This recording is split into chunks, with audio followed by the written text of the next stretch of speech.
Bom, gente, boa noite. Bem-vindos a mais uma sala Blue Violet, a sala virtual do Vamos Meditar. Hoje aqui com duas presenças super especiais, Débora Laruccia e Jackson Matos, né? Opa!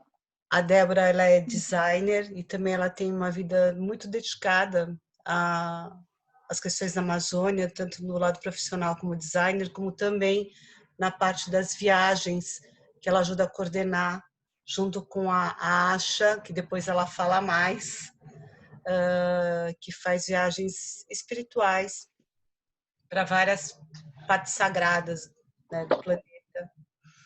E o Jackson é professor da Universidade do Oeste do Pará, né, Jackson? É isso? Federal do Oeste Federal. do Pará.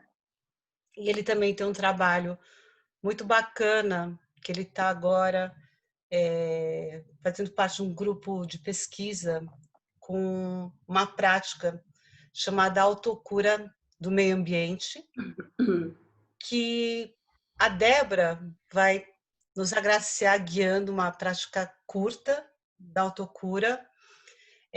A autocura Nalso, ela foi criada por Lama Gangchen Rinpoche, que é um lama tibetano, considerado um lama curador, que também iniciou, é o criador da linhagem Nalso, né?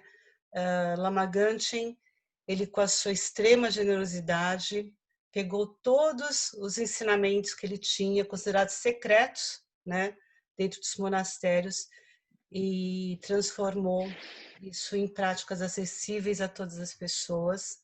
E secreto não é porque eram escondidas, mas porque tem aspectos muito profundos e muito sutis, né? E nem sempre tão facilmente compreendidos. Mas a gente vai ter uma amostrinha do que é isso, se a Débora quiser complementar um pouquinho. Vou agora passar para você, Dé, para você começar a meditação, se você quiser. Tá bem. Então, boa noite. Obrigada, Cris, Jackson. Obrigada a todos vocês que estão aqui nos escutando, nos assistindo. Aquilo que a Cris falou é verdade, né? O Lama Gangchen Rinpoche, ele, com a sabedoria, a generosidade, né? Ele criou essa prática do meio ambiente. E essa prática é uma prática um pouco mais longa. A gente até vai passar um link que o Jackson generosamente também nos forneceu, que tem a explicação toda dessa prática.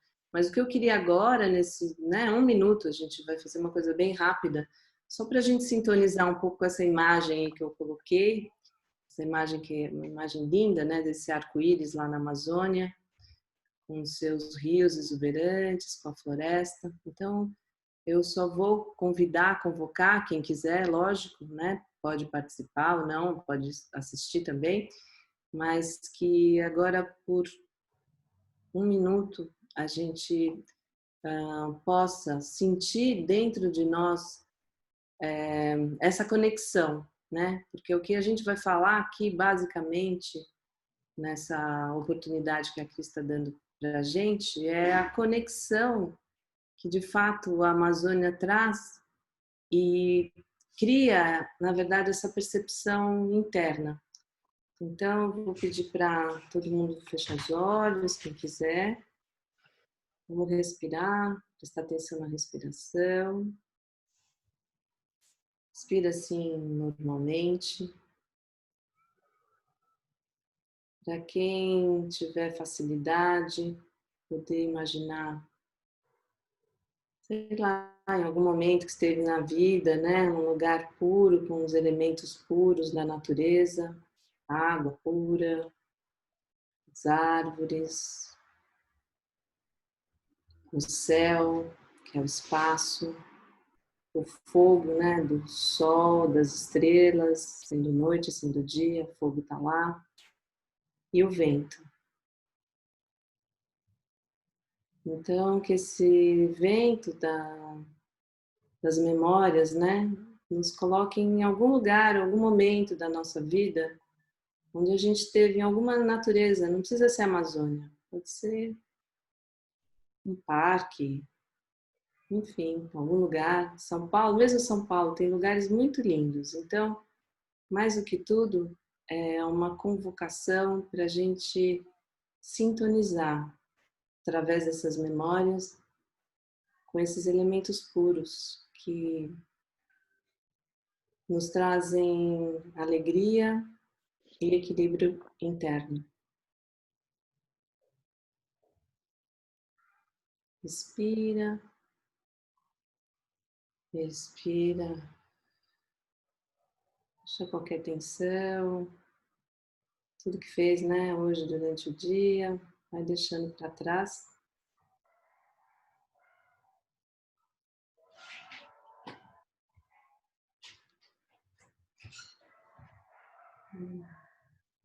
Agora, aos poucos, vai abrindo os olhos. Obrigada. Podemos começar. Opa! Obrigado, Débora. Déborinha, eu achei que você fosse dar uma prática curta de autocura. Você me enganou. É. Autocura da minha vez. Mas tudo bem, só para a gente estabilizar, né? Aqui. Isso aí. Então, vamos lá. Então, vamos começar.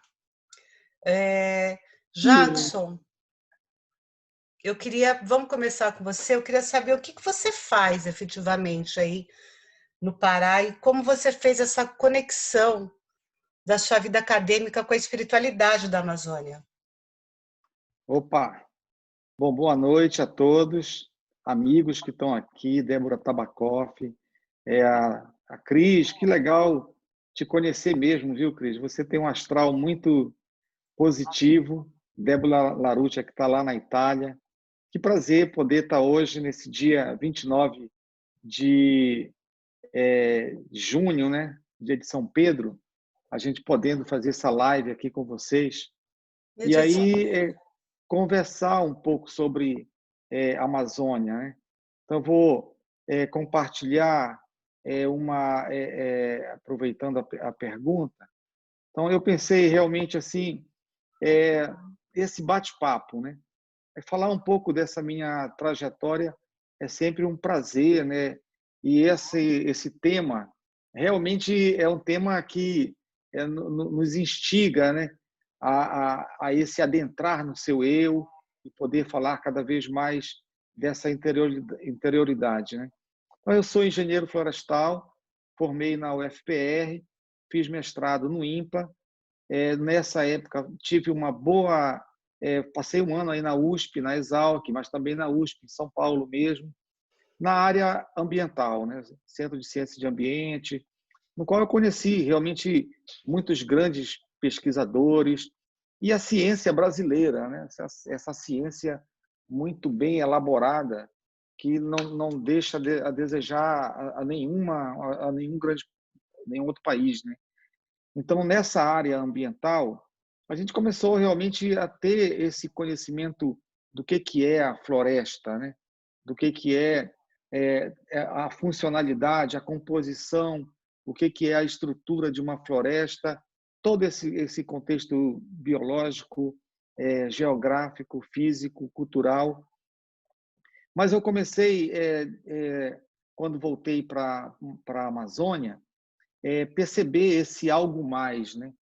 Que é esse algo mais, que é esse saber tradicional, que hoje está ficando até um pouco popular, não só no meio da ciência, mas também essas lives têm ajudado muito.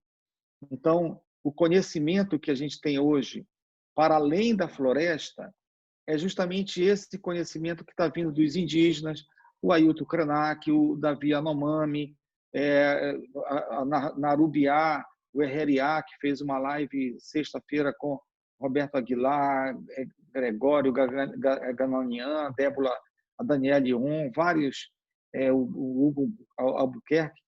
E aí a gente começa a perceber esse outro lado que é muito importante de a gente começar. Eu tenho dois slides que é só com essa citação, com citações, e aí esse pensamento crítico, racionalista, que foi distanciando, né, o homem da vida, ao mesmo tempo em que o lugar que se entende de espiritualidade foi se aproximando da manipulação de religiões, de seitas, né? Então, essa hoje aproximação com a ciência, e aí a gente tem cientistas como Antônio Nobre, o Marcelo Gleiser, o Jeremy Nard, por exemplo, que chegam em conferência falando que as árvores são generosas com as outras, que elas têm uma rede.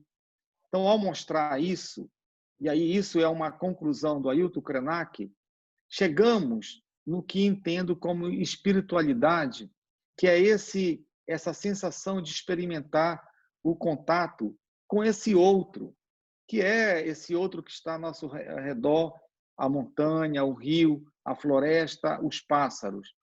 Então, essa minha trajetória, né, que eu comecei a vivenciar, né, de adentrar na floresta, e aí com métodos, né, métodos científicos que ajudam em muito. Então, esses métodos, por exemplo, eu fiz um trabalho com biologia reprodutiva, dispersão de sementes, e eu passei um ano aí em São Paulo estudando pássaros, estudando biologia reprodutiva de espécies, uma série de questões extremamente evolutivas, qual é a evolução, e estudei sobre pássaros, muito, com o Jacques Villiard, o Álvaro Fernando de Almeida, aí, e essas metodologias de estudos de floresta, que são muito interessantes para essa conexão hoje com a meditação, com o budismo, com esse aqui e agora, com essa espiritualidade que realmente nos força, nesse momento de pandemia, a encontrar essa saída para esse tempo presente. Então, a metodologia para a observação de pássaros é uma metodologia que foi criada pelo Jacques Villiard, ele era um francês que trabalhou na Unicamp, que era um ponto focal de ficar 20 minutos no lugar em total silêncio, sem se mexer. E, às vezes, até camuflado mesmo, porque para você entender um pouco de pássaros, você precisa ter essa introspecção. Então, eu estudei bioacústica e era mais ou menos começar a identificar pássaros até pelas vozes. Assim como canta uma voz de um Caetano, de um Chico, de um Gilberto Gil, canta, a gente já identifica aquele pássaro. Então, nessa época, eu passei um ano morando numa copa de árvore, basicamente estudando dispersão, era muito trabalho, mas eu comecei a ter na Floresta Nacional do Tapajós essa primeira experiência dessa sensação do mundo interior, desse interior mesmo, que são esses elementos da natureza que começam a falar com a gente. Então, essa árvore, né, que eu observava ela, um dia ela simplesmente se materializou dentro de mim. E naquele momento, assim, é aquela sensação que você nunca viveu isso, mas de extrema beleza, de extrema alegria. E logo depois, né, eu voltei para Manaus, né, comecei a trabalhar no INPA, fui coordenador de extensão, e em 2006 fui fazer o Caminho de Santiago da Compostela. E no caminho, né, ali aqui é o Pirineu, a descida ali de Roncesvalles, eu realmente comecei a ter essas experiências cada vez mais de premonições mesmo. Então, numa tarde, eu tive um encontro, estava muito cansado, o terceiro dia de viagem, o pé não aguentava mais. Eu cheguei num lugar que era uma estátua de Nossa Senhora da Conceição, que um japonês tinha falecido lá, a família mandou fazer uma estátua em homenagem, e eu olhei para cima e perguntei, Nossa Senhora, o que eu estou fazendo aqui? E aquela pergunta, imediatamente, parece que houve uma resposta interior e o cansaço passou e realmente eu comecei a ter, naquele momento, uma percepção muito forte da cultura amazônica. A cultura mesmo assim, muito elevada, do canto do Irapuru, músicas, poesias, uma coisa muito intensa. Então, logo depois eu fui a um templo budista de Zazen, e lá eu tive um sonho com a Nossa Senhora, ela dizendo, olha, o pedido que você fez, para ele ser realizado, você precisa vencer alguns desafios. E eu tive 3 sonhos, em seguida, um sonho a cada noite, que era a continuação, um sonho do outro, né? O primeiro sonho foi realmente totalmente, quase que um pesadelo com o que estava acontecendo. A Nossa Senhora, através de um sábio, que era um xamã da Amazônia, mostrando o que estava acontecendo. Eu vi muitas coisas nesse sonho extremamente difíceis, né? E nessa noite, o último sonho foi uma índia tentando me entregar o filho dela, mas vinha uma onda imensa em Manaus e o filho eu não conseguia salvar. Na noite seguinte, quando eu dormi, eu passava o dia meditando. Quando eu acordei, eu comecei a dormir, o sonho se repetiu exatamente no lugar onde terminou e eu pude pegar o filho da Índia e da indígena e salvei o filho da indígena. E aí apareceu um xamã e me deu um monte de desafios que eu tive que ir vencendo. E um desses desafios era construir um lugar, uma casa, onde eu conhecia, e eu escolhi Alter do Chão, Santarém, e depois eu voltei. Então, eu vou contar o sonho, mas eu vou também fazendo essa realidade, né? Então, eu voltei para Santarém, construí essa casa onde eu estou agora, e comecei a ter, realmente, no sonho, muitos desafios, e esses desafios eram articular conhecimentos. E esse conhecimento realmente em função dessa possibilidade de encontrar redes, pessoas que pudessem ajudar a salvar a Amazônia, que eu acho que são vocês hoje. A terceira noite, o sonho continuou e o xamã me fez uma proposta de que, se eu quisesse, ele iria me colocar dentro do sonho das Amazonas, mas explicou que para mim entrar eu não tinha mais como sair. E eu aceitei, ele fez lá uma magia, sei lá o quê, eu entrei e nunca mais saí desse sonho, que são esse sonho que depois conheci, Débora Larutka Tabakov, você agora, são guerreiras amazonas. Então, Santarém, né? Quando eu voltei para Santarém, de Manaus para cá, quando eu cheguei, essa cidade, né, é uma cidade muito antiga, toda o espaço geográfico, histórico, cultural é muito forte. Toda vez que eu vou em Santarém, eu moro em Terra do Chão. Quando eu vou em Santarém, eu tenho muitas sensações. E umas sensações muito belas, parece de estar andando em lugares sagrados. Então, no dia que eu cheguei de madrugada, eu liguei para o meu tio para ele me buscar, para vir para o Terra do Chão, e no intervalo entre eu ligar para ele e ele me buscar, eu fiquei no porto e, de repente, no sonho, eu sonhei com o xamã, ele me recebendo e abrindo um baú com muitas histórias, como: você chegou no seu lugar, aproveite e conte essas histórias. Então, essa relação que eu tive com a natureza, né? Isso aí é uma foto logo depois que eu formei engenharia florestal. Eu realmente vim para Santarém e eu me envolvi muito com movimentos sociais, mas sempre com esse intuito de conservar a floresta. E Santarém, ela é realmente um lugar de muito encanto. E esse encanto são as águas, são as florestas e essa base cultural, né? Então, a base cultural de Santarém, ela tem 2 bases, que ela se liga com uma terceira, que é uma muito amazônica. Então, a primeira base cultural é a prática e vivência com o mundo dos encantados. E a segunda é a crença nos xamãs, nos pajés, nos rezadeiros, nas curandeiras e nos sacacas. Então, os sacacas aqui, eles são entidades, são pessoas que nascem com o poder de uma planta chamada sacaca, com o poder da sacaqueira. E é um poder de muita elevação e de muita cura.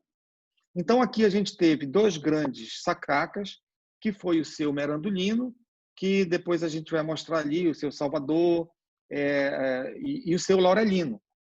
E então o seu merandulino, ele virou uma lenda até hoje, que ele é considerado até hoje, ele morreu em 1940, o maior xamã, o maior sacaca de toda a região, ele é muito respeitado até hoje, e ele tinha esse dom de se ingerar na cobra grande. E a cobra grande, ela é uma lenda amazônica que ela está em todas as culturas do Amazonas, dos maias, dos incas. E quando eu estive com a Dini Gavati, que eu vou falar um pouco dela, é a que está coordenando a pesquisa sobre o Nasso Reiki a nível mundial, para ser transformado em patrimônio cultural da humanidade. Ela falou, o que é essa? Eu perguntei para ela, Adine, o que é a cobra grande em uma palavra? Ela olhou para mim e falou, a sabedoria. A cobra grande é a sabedoria.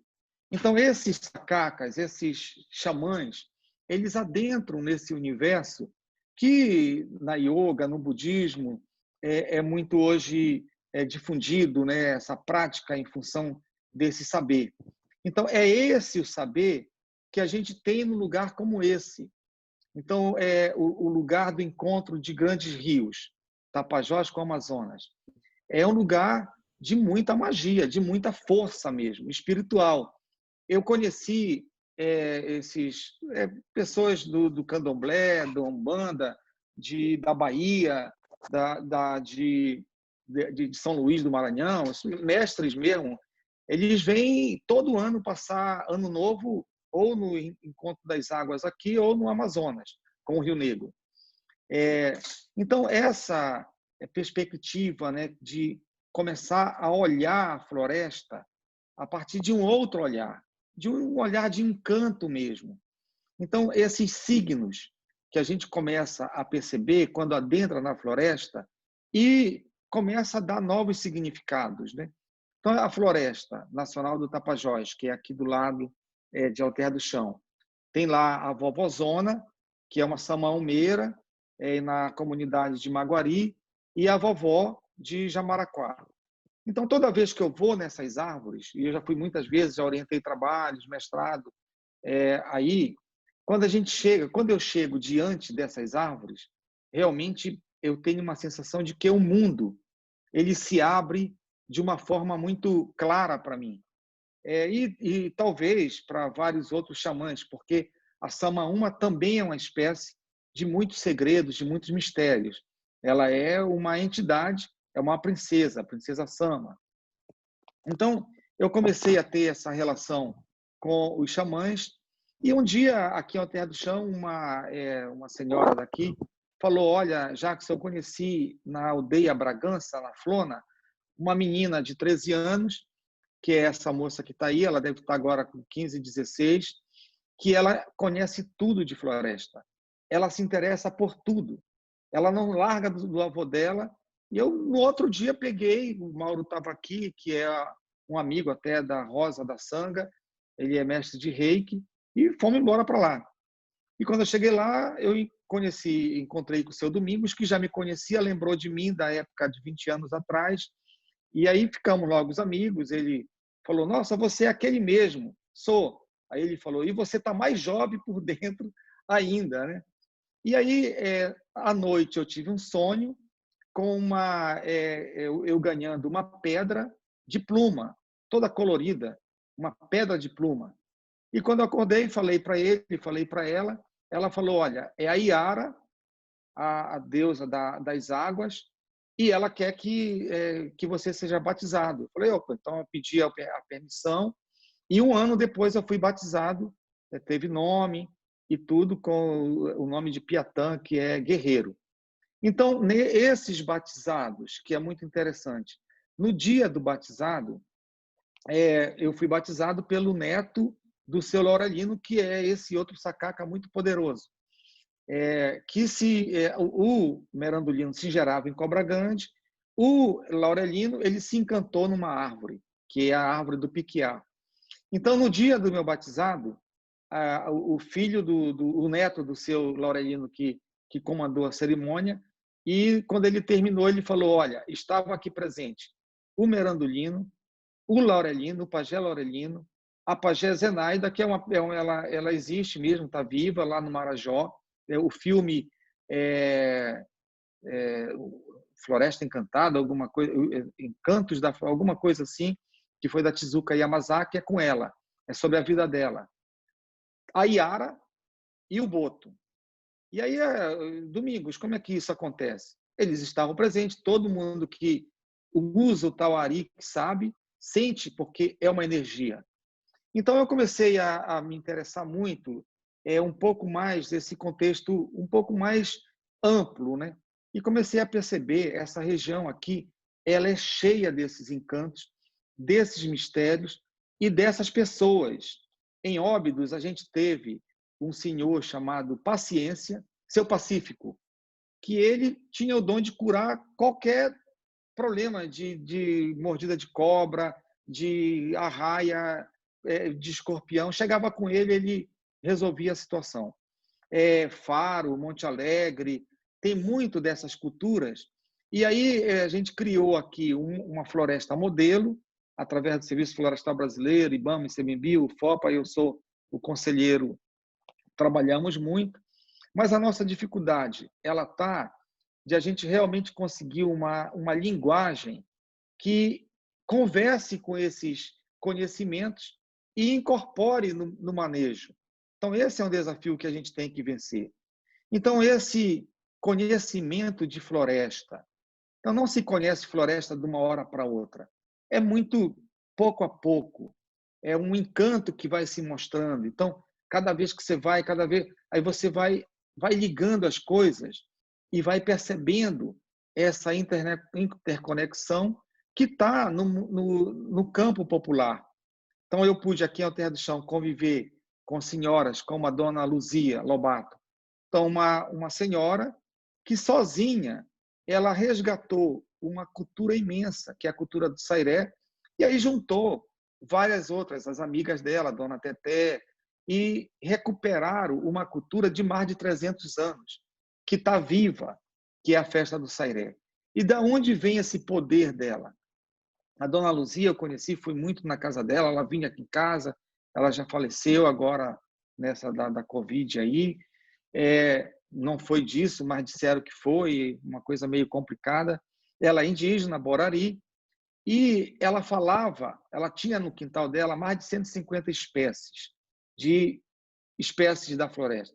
O pinhão roxo, a arruda, que são plantas que têm uma comunicação com as pessoas. Então, ela simplesmente falava.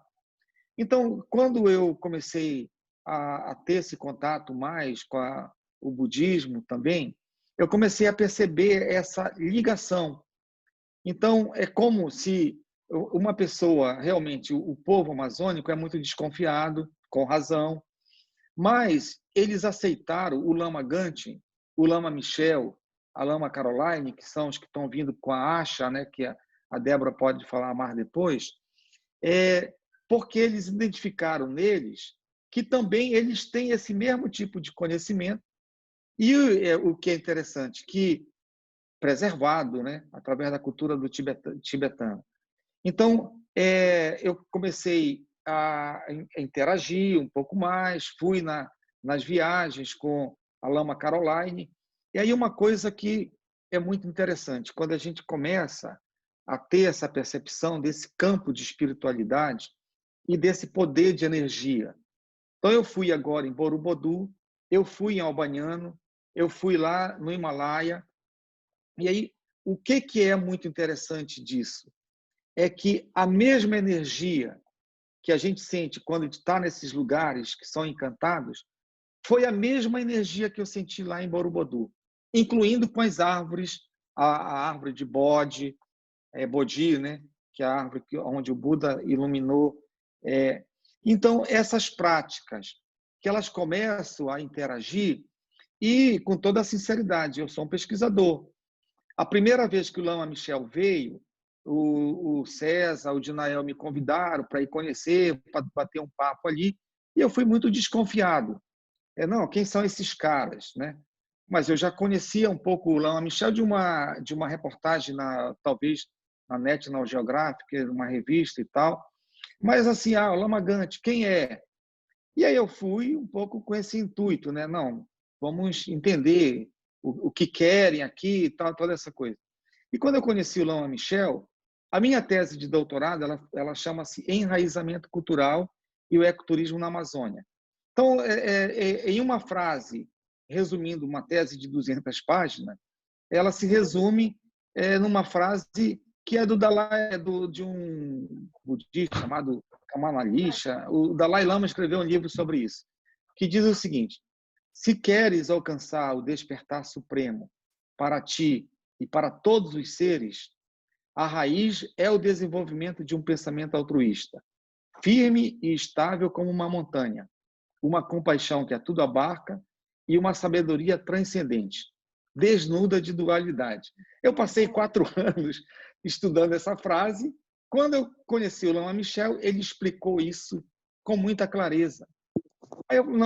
Aí tem muito, porque a outra base do conhecimento da cultura amazônica é justamente a prática da reciprocidade, que é uma prática, que é uma palavra do Yaxaninka, chamada manakô, que significa dar, receber, retribuir. Não pode ser quebrado. Então, é uma prática de relação com a natureza, que é uma prática de entrega para receber, para retribuir, e isso também cabe para as relações. O Lama Michel e o budismo explicam isso com outras práticas, o Cholen. Então, essas práticas que eu comecei a perceber, aqui a gente tem a piracaia, que é uma cultura muito própria daqui, e é ir para a beira do rio, passar 2, 3, 4, 7 dias pegando peixe, assando peixe na praia. É um guru puja do fogo. E aí essa prática, né, com esse campo que eu comecei a perceber. Então, quando eu conheci o seu Domingo, eu reencontrei, ele me falou: professor, tudo é energia. E eles sabem separar muito bem essas energias. E aí, esse aqui é uma moça, ela deve estar assistindo, ela teve um problema sério no Rio de Janeiro. Os xamãs aqui curaram ela na Amazônia, lá no Rio de Janeiro, ela sabe disso. Um dia eu espero que ela conte. Então, esse mundo dos encantados, que aí, quando a gente começa a encontrar esses lugares, então, esse lugar aqui é um lugar que são pedras imensas. Você vê essa primeira pedra aqui embaixo, ela é talhada, né? E são várias no fundo do rio. Quando eu percebi ali, eu falei: caramba, aí aqui a gente tem pedras que têm sinais do mundo maia. Os arqueólogos estão estudando isso. Então, esse conhecimento, né, que é o conhecimento transcendental, que está ainda preservado. Esse é o seu Chutico. O senhor, ele tem 94, deve estar com 95 hoje. É esse senhor aí. Ele tem a capacidade de ver a vida das pessoas num copo d'água. E eu fui lá, meia hora falou toda a minha vida, que eu falei: olha, pare por aí. Vou parar porque é muita coisa. Então, esse conhecimento que advém, né, esse poder energético, esse é o Gabriel Gentil, um pajé do Amazonas. Ele fez muito pela cultura. Então, o que eu quero chamar a atenção, que esses mestres, eles fizeram muito pela cultura e pela humanidade. Então, o Gabriel Gentil, ele simplesmente era uma pessoa que tudo que ele fazia era relacionado com o paricá. Paricá é aquela espécie que, volta e meia, a gente vê, aplica, né, um no outro com um bambu. E esse é o neto dele, que também continua fazendo o mesmo trabalho com o paricá. E quando eu usei o paricá aqui em casa, uma índia que me aplicou, ela trouxe lá do Amazonas, quando aplicou o paricá, que entrou, né, entra na mente com uma velocidade, vai na tua glândula pineal imediatamente. É uma espécie que ele entra, quando adentra, que você respira, parece que há uma explosão de luz. Que aí você fica: onde que eu estava que eu não via isso? Então, esse conhecimento hoje, né, que a gente está tendo, esse é o seu Domingos, que ele tem qual é essa ligação? Uma ligação total com a planta, com a floresta, com o rio, com o Tupã. Ele não faz nada que ele não consulte Tupã. Isso é totalmente. Então, essa linhagem, que antes eu achava, isso já morreu, não existe mais, aí esse é o Nato. O Nato foi feito um trabalho nele, ainda criança, pelo pajé Laurelino. E hoje ele está resgatando, e eu já tive trabalhos com ele aqui em casa, de ele mostrar totalmente, de adentrar nesse mundo dos encantados, e algo extremamente belo, mas também um pouco, às vezes, complicado, né? Porque a gente ainda não entende essa cultura o suficiente para até respeitar do ponto de vista mais científico. Mas o Nato está se aprimorando como um pajé. Ele é hoje o pajé aqui de Alter do Chão e dos Tupinambás. Então, essa ligação, eu já estou chegando ao final, que é essa ligação com essa cultura tibetana, que eu comecei a perceber. Então, quando eu estive lá em Albaniano, o Lama Gante falou para mim que eu perguntei para ele como é que era a relação dele com a Amazônia. Então, ele falou que ele ali em Albaniano, ele recebia as energias do Himalaia, de Borobudur, dos Andes, da Amazônia. Essas energias iam para 5 montes que tem ao redor de onde está Albaniano, que é o Monte Tímulo, Monte Corbé, Monte Pitsudomo, São Salvatore e Gifa. Então, que essa energia ia para esses morros, vinha para ele, ele transformava e mandava de volta. Então, essa conexão, né? Que aí eu comecei a perceber mesmo, e a ter esse contato muito imediato. Então, no dia, teve lá um Guru Puja de fogo, e logo depois uma terapeuta, fiz um trabalho com ela de massagem e tal, com ervas da Índia. E aí, na hora que eu estava fazendo, ela perguntou para mim, você conhece o Alter do Chão? E nessa hora que eu senti que ali, aquele lugar se desmaterializou, e eu me materializei aqui em Alter do Chão. Então, eu comecei a perceber que há muita relação. Então, hoje a gente faz um trabalho voltado para o turismo, etnoturismo. Aqui em casa, a gente faz muitas atividades culturais, Sebastião Tapajós, e estamos com a Fernanda, a esposa do Aguilar, do José Roberto Aguilar, um trabalho de Ecolab, valorizando o design. E esse trabalho, há 3 meses atrás, eu tive uma palestra com o Dada Borari na universidade. Então, um pouco isso, né? Que é essa espiritualidade da interdependência, que tudo está vivo, que a mesma vida minha é a vida do rio, da floresta, e que a gente precisa ter essa expansão para perceber essa relação que todos nós temos com a natureza e começar a ter esse aprendizado. Então, obrigado, Jackson, pela valeu, oportunidade. Querida. Eu passo aí para Débora.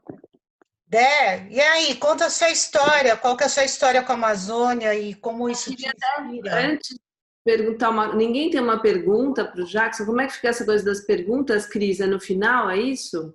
Eu acho que vamos deixar um pouco para o final, né? Eu queria te ouvir agora. Tá Né? bom, querida, tá ótimo. Vai ser um prazer. Tá bom, então eu vou pedir Jackson, você pode parar de compartilhar, por favor? Ok, deixa eu sair aqui. Obrigada, querida. Obrigada.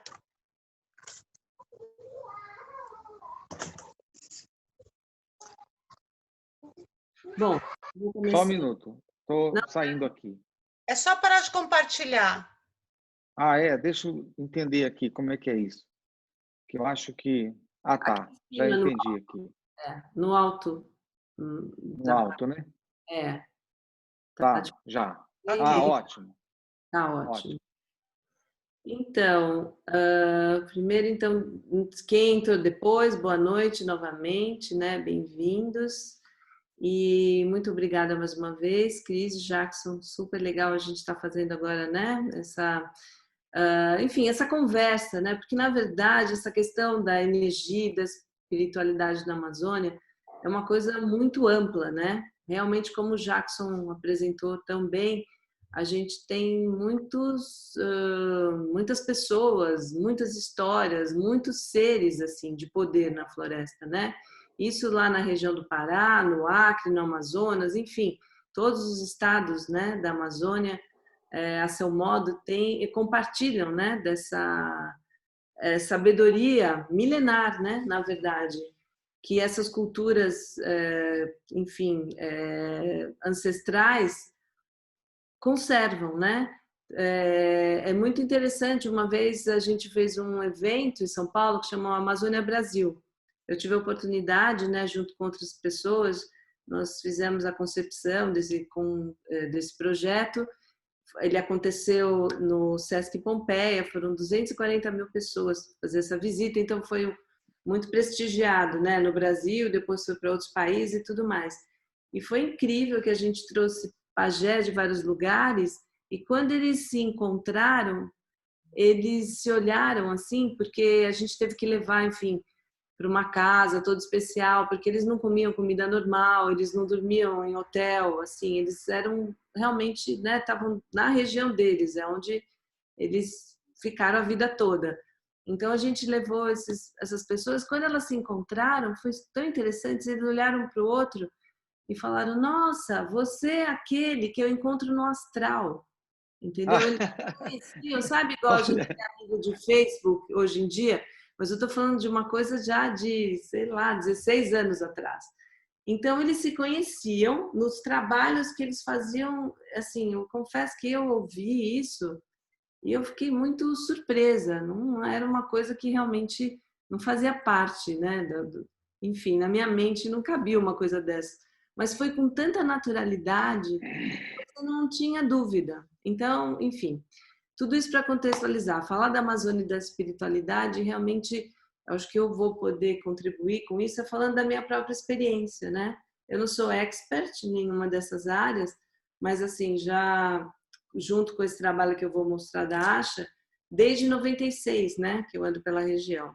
Então, a primeira vez que a gente foi para a Amazônia foi para levar o Lama Gangchen Rinpoche. No começo, né, da live, a Cris fez uma apresentação muito bela, né, explicando quem é o Lama Gangchen, mas basicamente, quem não tem afinidade ou entrou depois, o Lama Gangchen é um grande mestre, né, tibetano, mestre tântrico, e ele é o detentor da linhagem Nalso, que é uma coisa que ele criou, né? Ele, com toda a experiência, a bagagem dele de várias linhagens, enfim, da linhagem Gelugpa, mas na verdade ele, como ele mesmo disse, ele falou: eu já aprendi com pessoas de outras linhagens, assim.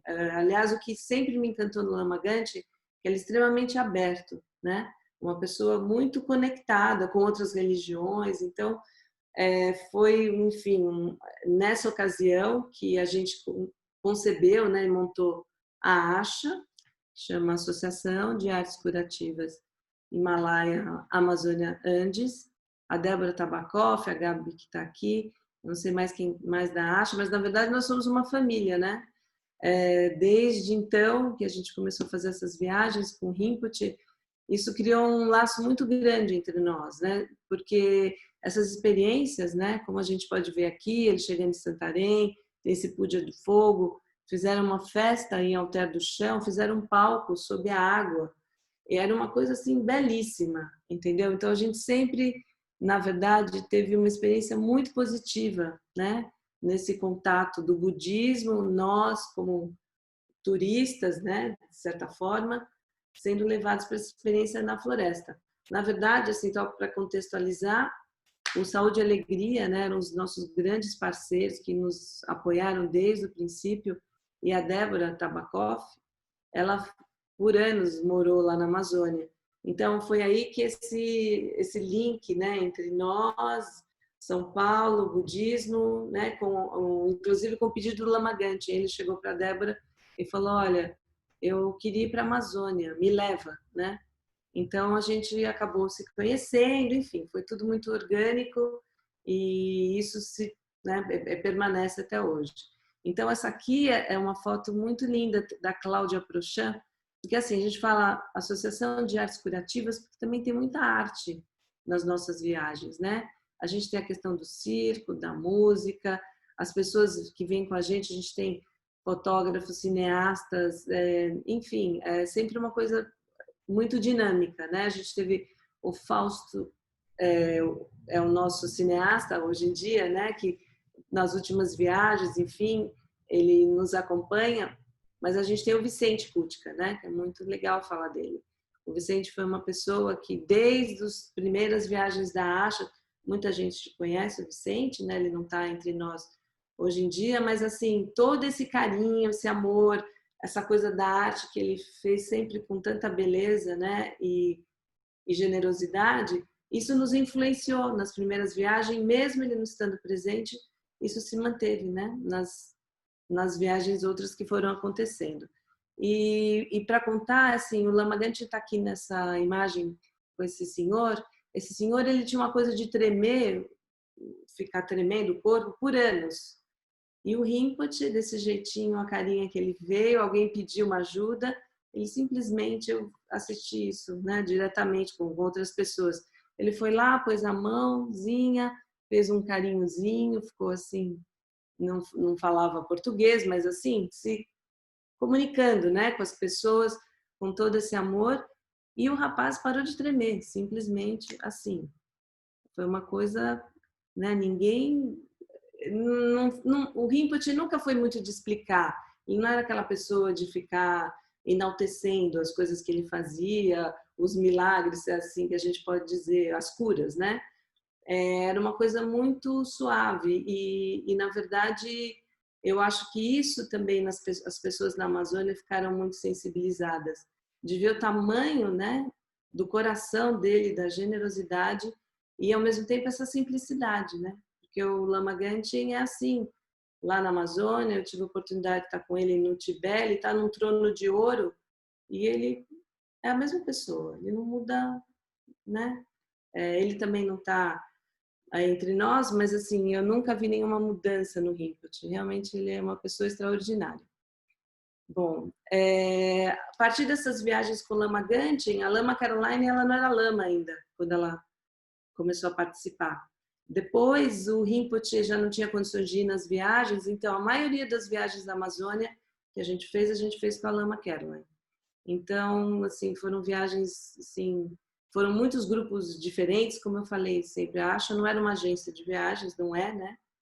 Mas, naturalmente, os grupos iam se formando, as pessoas vinham de vários lugares e criava assim, muita harmonia, assim, na verdade, um sentido de comunhão e de contato humano muito, assim, elevado. Então, a Lama Caroline sempre conduziu isso maravilhosamente bem. A gente tem muita gratidão a ela, né, por não ter parado com com o Rinpoche, com a agenda tão cheia, ela sempre continuou esse trabalho com a gente. E o Lama Michel teve a oportunidade de uma vez e foi muito especial também essa vinda dele, né, brasileiro, né?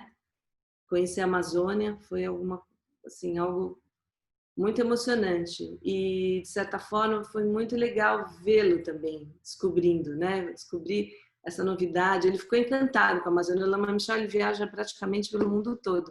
E eu vou contar uma passagem aqui, eu acho que cabe contar, que a mãe do Lama Michel fala que ela perguntava a Bel, né? A Bel César, ela perguntava sempre para ele as viagens todas que ele faz pelo mundo. Como é que foi a viagem? Ah, foi ok, legal. Nunca muito, né? Assim, esse jeito do Lama Michel, ele é extremamente tranquilo. Mas na Amazônia, quando ele voltou, ele estava super feliz, assim, contando mil coisas. Ah, eu vi isso aqui assim. Então foi muito lindo poder, para o Lama Michel, né, que dá tanto para a gente poder retribuir de alguma forma e ter sido uma viagem tão especial. Então, aqui é um pouco para contar como é que essas viagens acontecem. A gente tem esses barcos, né, grandes, que são nossa casa, né, porque a gente dorme, come, tem as práticas, então a gente vai navegando de dia normalmente, mas algumas travessias às vezes são de madrugada, porque é quando a água do rio está um pouco mais tranquila. Então a gente presencia assim, né, como isso que a gente está vendo, banho no rio, porque lá tem um chuveirinho no barco, mas não é muito que dá para todo mundo. Então o grande lance é tomar banho de rio. Então essa imagem, aliás, essas imagens são todas da Andréa Ribeiro. Tem umas da Cláudia Prochan, do Rinpoche, mas essas mais recentes são da Andréa. Então a gente tem a oportunidade de ter esse tipo de contato com a natureza, né? Se realmente se encantar, né? Você para o barco num lugar desses, a gente faz prática, nada, sonha, dorme. Então as pessoas sempre que vão nas viagens nos agradecem muito. Elas são pessoas que viajam pelo mundo todo, enfim, mas elas dizem que realmente é uma experiência inesquecível. E a gente fica muito contente, né? Porque realmente tem momentos que são mágicos, como esse, que acontecem essas cerimônias. Puja de fogo é uma cerimônia do fogo. Então, geralmente, né, no fim da viagem, é um tipo de cerimônia, enfim, que as pessoas fazem uns papeizinhos. Então, toda a negatividade, toda preocupação, alguma coisa que você tem, você joga lá no fogo e essa divindade do fogo transmuta, né? É assim que as coisas acontecem. Aqui eu peguei algumas fotos assim dos nossos amigos e parceiros, né? Desde 96 eles nos recebem lá. Então tem todas essas pessoas queridas e amadas. Tem o Magnólio também, que eu ia colocar uma foto, mas não coloquei. O Sassá também, os dois que não estão entre nós. E, enfim, são pessoas que nos recebem com todo amor e carinho e são uma família para nós. É isso, na verdade, que é como a gente sente. E essa imagem eu gostei muito porque essa foi uma viagem que eu não fui. A Débora estava lá coordenando essa viagem e eu peguei essas imagens lá no Facebook da Andréa e você vê isso, né? Uma criança que é da Amazônia, essa criança que é da cidade e essas interações, esses encontros, eu posso até dizer porque eu levei minha filha quando ela tinha 9, 10 anos, né? A gente levou a Fernanda, irmã do Lama Michel, a Catina, a Sofia, a Joana, enfim, tinham várias crianças juntas. E hoje em dia eu estava contando isso para a Cris, que elas continuam amigas, assim.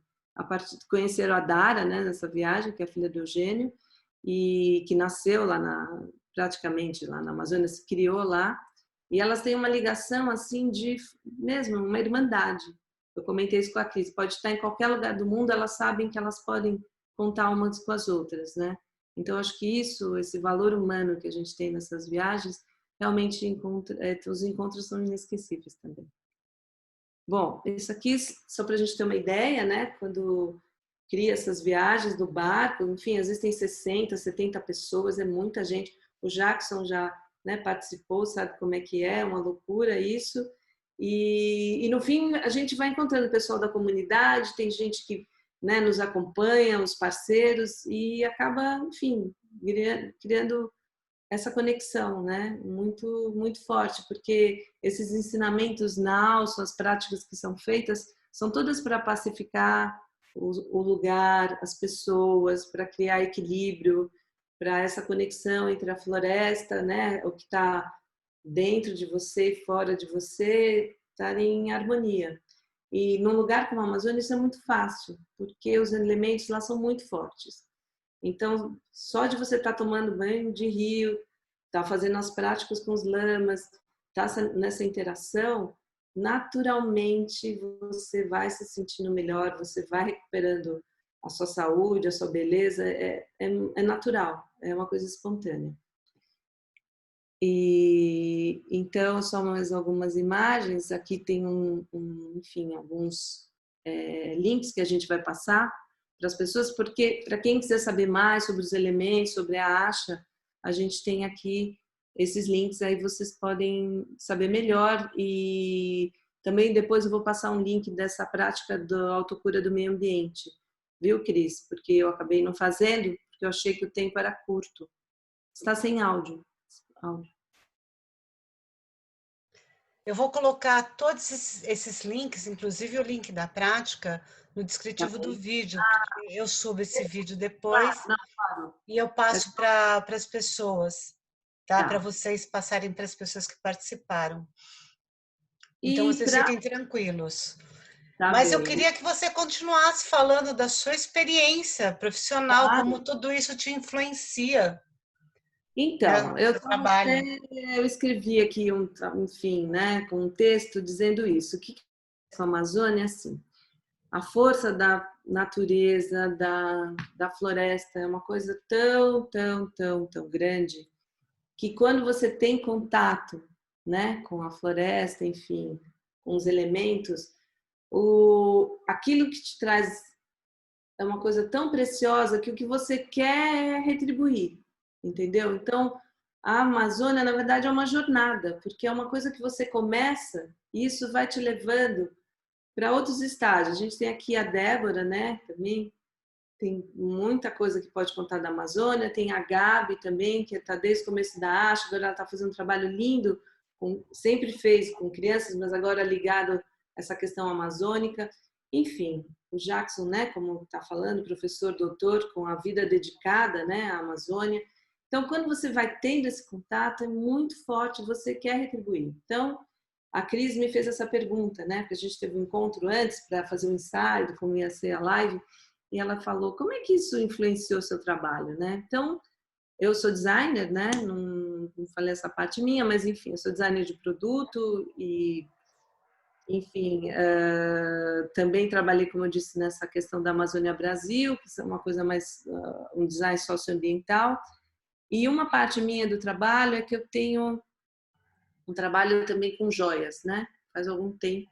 Isso até começou na Amazônia. Me pediram lá para desenhar Thaís, que é casada com o Caetano, né, que mora em Alter do Chão, me pediu para fazer umas joias lá com ela, uma coisa que a gente começou, e isso me despertou um caminho que eu acabei continuando. E isso foi me levando para outros lugares. Então, outro lado que eu tenho também, pessoas que eu tenho muita ligação, muito carinho, que eu também já fui a primeira vez há muitos anos, 20 anos atrás, nem sei quanto, foi no Acre.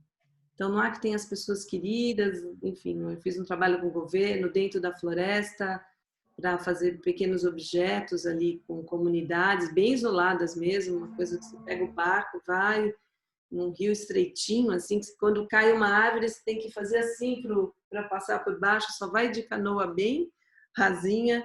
Então, foi uma experiência linda. E culminou tudo isso com a visita que eu pude fazer com o Matias, né? Matias, meu marido, e também com um amigo dele, o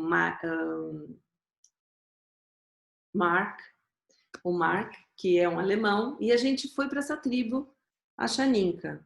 E o que aconteceu foi que essa tribo é um lugar muito difícil de chegar, assim, tipo, um lugar de difícil acesso, e eles têm uma coisa assim também, se, sei lá, diz que foi eles contando, foi um barco ali da Globo, parou o barco ali, quando você sai do avião, você pega 3 horas um barquinho para chegar no lugar. A Globo desceu lá e falou, nós estamos pela região, vamos fazer uma matéria. Eles falaram aqui, mas espera aí, vocês disseram que viriam? Não, desculpa, vocês não vão poder, podem ir embora, entendeu? Eles são muito, assim, se preserva, aquilo que falou o Jackson, né? São desconfiados, não sabem bem o que as pessoas querem, então eles têm essa coisa de proteção.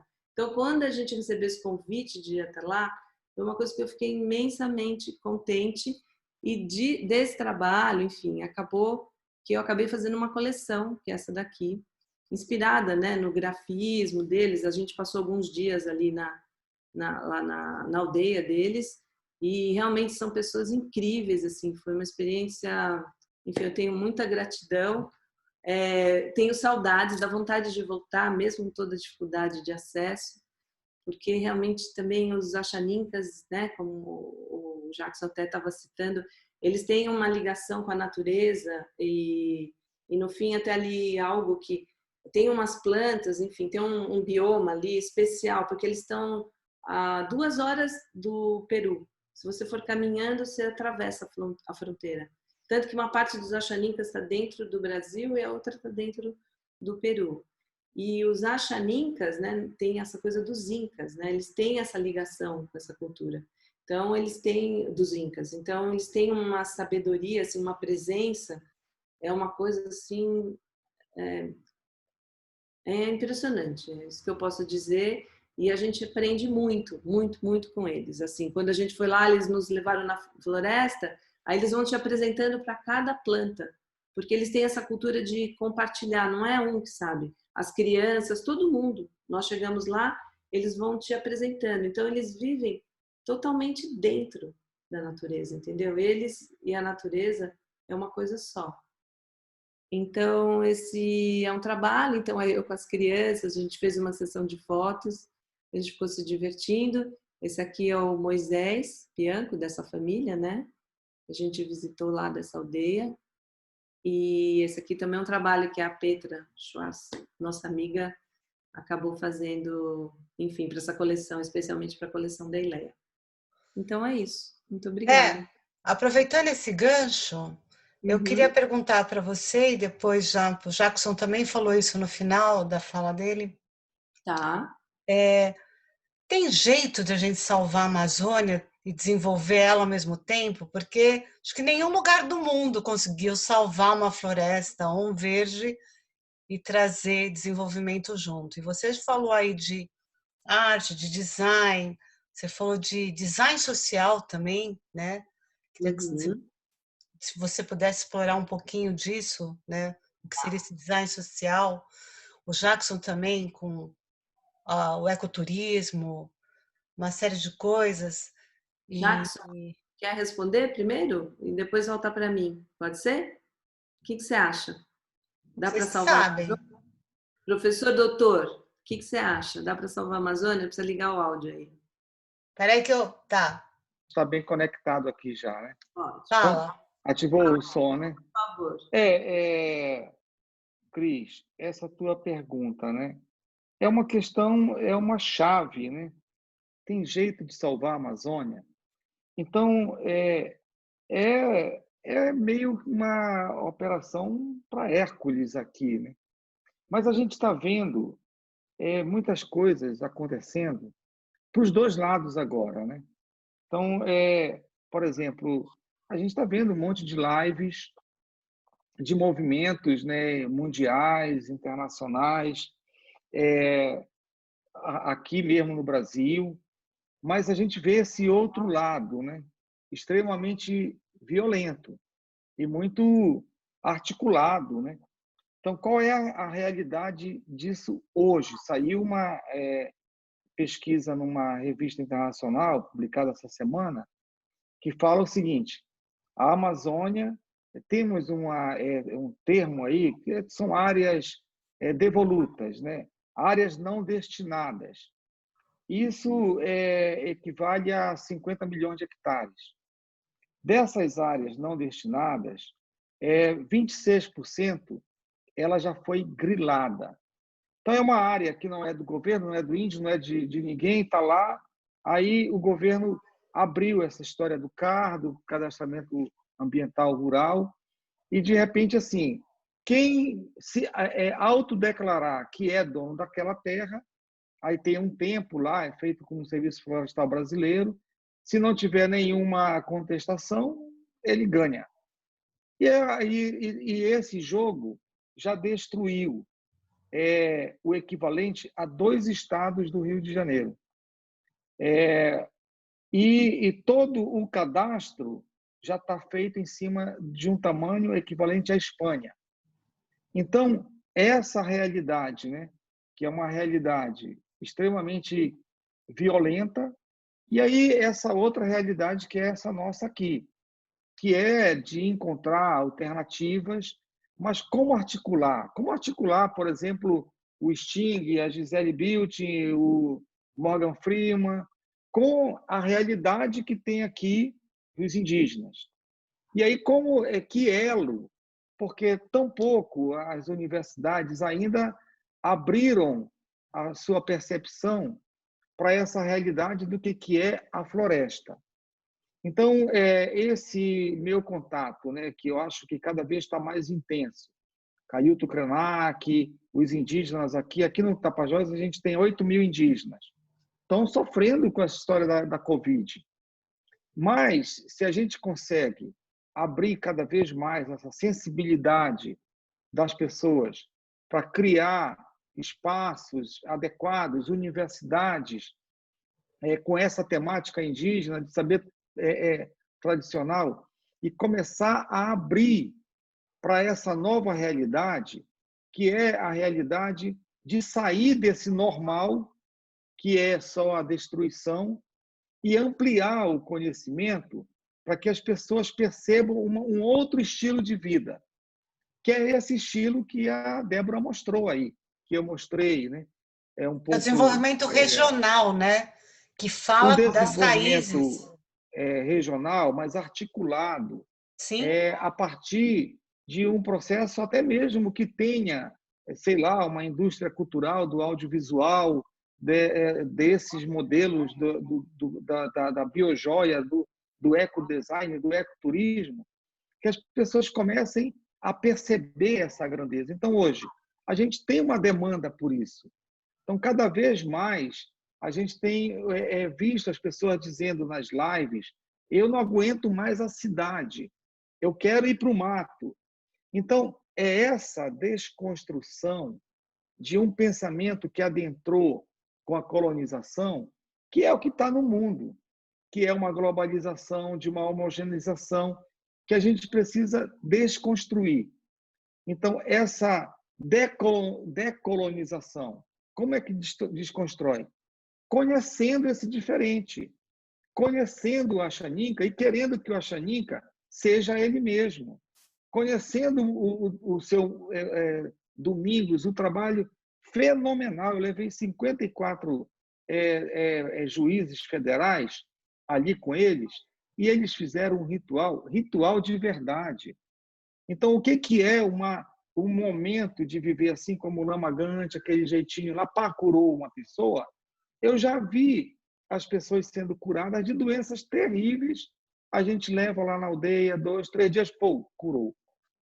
Então, é esse o conhecimento que a gente precisa hoje valorizar, da biodiversidade, dessa cultura, que é o patrimônio nosso do Brasil, mas o Brasil está destruindo. A gente precisa encontrar e aí pensar realmente os intelectuais, o pessoal da ACHA. É muito bem-vindo isso tudo. Agora, como articular dentro de um plano que a gente possa ter uma base física, local, mundial, mas que dê esse caráter ético, transparente e simples. Que é isso, o óbvio. Legal. Que o Caetano fala na música dele. E aí, quer agregar alguma coisa, amor? Então, enfim, né, com toda essa jornada, né, e ter feito essas exposições internacionais e tal, eu vi que as pessoas têm um interesse muito grande, em geral, né, em tudo, nos produtos, no desenvolvimento, quer dizer, tem um potencial gigante. Estou vendo aqui a Gi Araújo, que é a nossa engenheira, super desenvolvida, que desenvolve projetos e coisas pelo mundo afora. Enfim, uma pessoa como a Gi, pessoas, sim, com certeza, se envolvesse com coisas assim, que fossem estruturadas, né, na região, para poder replicar, eu acho que nem é de destruir nada, é só pegar a temática e ter um vínculo, matéria-prima, enfim, coisas que a gente vê acontecer em outros países sem ter essa questão de destruição. Claro que isso seria possível, né? Estou vendo também a Cris, também, a minha amiga Cris Munarete. A Cris também é uma pessoa que tem esse tipo de capacidade. Se a gente pegasse pessoas como elas, assim, e linkassem com coisas do mundo e da Amazônia, eu tenho certeza que isso poderia retribuir, voltar para a região de uma forma muito positiva. Mas meu sentimento... Tá? Oi, Gi. Depois quero fazer uma pergunta para vocês dois, tá? Ai, que bom, tá ótimo. O que eu sinto é que no Brasil a gente tem muita distância dessa cultura indígena. Que nem eu sou 3 partes italianas, eu tô aqui na Itália agora, né? fiz a cidadania, sei lá, com o Matias já há alguns anos, 5 anos acho que atrás, e eu vim para a Itália e eu fui descobrindo que as coisas que um exemplo, coisas que eu fazia com a minha família, que eu achava normal, são coisas dessa raiz italiana, que eu não sabia, eu achava que, sei lá, é uma coisa meio misturada, normal. Então, eu aqui também me sinto em casa, porque faz parte disso que eu vivi. Então, eu sinto que no Brasil, de certa forma, tem isso. A gente, todo mundo, muita gente tem essa raiz indígena, entendeu? Que tem essa ligação com a floresta, com... Enfim, o Brasil é enorme, não só a amazônica, mas com a natureza como um todo, né? Que quer preservar, que quer que a coisa funcione. Então, é um sonho que eu estou falando, né? Como eu disse, eu não sou uma expert, eu estou falando da minha jornada. Mas eu acho que se todos nós, a gente despertasse essa raiz indígena, né? De fato, que a gente tem, tanto faz de onde você veio também, porque uma vez que pisou em solo brasileiro, isso já está em você. A gente falou isso outro dia, né? Oi? A gente falou isso, somos todos índios, somos todos um pouco índios, né? Não importa. Despertar essa vocação do Brasil, especialmente, o Brasil vai ser outro lugar, entendeu? Esse é um pouco, sim, o meu desejo, né? Mais que tudo. Gi, eu queria pedir para a Débora Taba falar um pouquinho, se ela tiver alguma coisa para falar. Quer falar, Dé? Você que viveu lá. Nossa Oi, gente querida, que prazer, hein, Cris? Você está agregando tanto conhecimento, agregando as pessoas aí para poder cada uma contar a sua experiência, porque cada pessoa tem uma experiência muito única, né? Muito individual, assim. Eu ouvi o Jackson falando na live que a Asha promoveu, e hoje eu ouvi ele falando de novo, e eu fiquei aqui pensando, né, no que eu acho que é muito importante, é cada um de nós realmente acreditar na própria intuição. Porque ouvindo o Jackson hoje, assim, toda essa base, né, científica e mítica do trabalho local da Amazônia, que foi valorizado nesse encontro com o budismo tibetano, tântrico, né? Tudo isso, de uma certa maneira, ele foi guiado pela grande sabedoria do Lama Gangchen, mas foi realizado por nós, como grupo, como família, Asha, como a Larutia está falando, a minha querida Débora Larutia, que foi uma pessoa importantíssima na formação desse grupo, porque ela sempre se coloca como uma pessoa que está a serviço de uma força. Ela não vem como uma pessoa que vem, vamos dizer assim, valorizando a si mesma, mas ela se coloca como a serviço de uma ideia. E ela viabilizou demais o trabalho da Asha, todas as viagens, e continua viabilizando. E o que eu posso dizer é que a maneira de realmente ajudar a Amazônia é, primeiro, seguindo essa intuição de que nós todos somos natureza, que a natureza não é uma natureza lá na Amazônia, é como a Amazônia, como os elementos estão dentro de nós, né? E isso é algo que eu penso que amadureceu muito agora nessa crise mundial, porque as pessoas realmente se deram conta de como o planeta Terra ele é vivo e ele é capaz de se comunicar com a gente diretamente. Porque a quarentena viabilizou uma cura dos elementos da natureza que até muito pouco tempo atrás não parecia possível. pareciam vozes no deserto, vamos dizer assim, vozes individuais num deserto árido. E todo esse movimento, né, que o Jackson fala, da sabedoria indígena, agora ele amadureceu. Então, o projeto Gaia, a ideia de Gaia como um ser vivo, e a Amazônia, os Andes e o Himalaia como uma matriz de povos que tem essa auto-reconhecimento como natureza, agora amadureceu. A possibilidade de avanço está muito maior agora.